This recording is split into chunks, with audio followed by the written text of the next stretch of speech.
एका बाजूला सरपंच हत्या प्रकरणावरून धनंजय मुंडेंवर सर्व नेते निशाणा साधत असताना दुसऱ्या बाजूला मात्र छगन भुजबळांनी यावेळेस धनंजय मुंडे यांची पाठराखण केल्याचं दिसतंय आणि धनंजय मुंडेंचं जोरदार समर्थन केलेलं आहे। फक्त आरोप होत आहेत म्हणून राजीनामा घेणं चुकीचं आहे असं भुजबळ म्हणाले।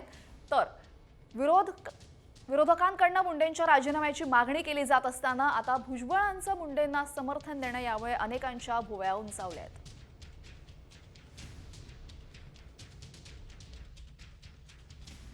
आहोत चौकशीत काय बाहेर आलंय का तसं? बरं, तुमच्याकडे जर काही माहिती असेल तशी तर तुम्ही द्या, पोलिसांकडे द्या, ते चौकशी करतील। परंतु असं जोपर्यंत कन्फर्म्ड होत नाही की त्यांचा हात त्याच्यामध्ये कुठेही आहे तोपर्यंत का राजीनामा त्यांनी द्यावा किंवा मागावा तरी आपण, मला हे काही बरोबर योग्य वाटत नाही।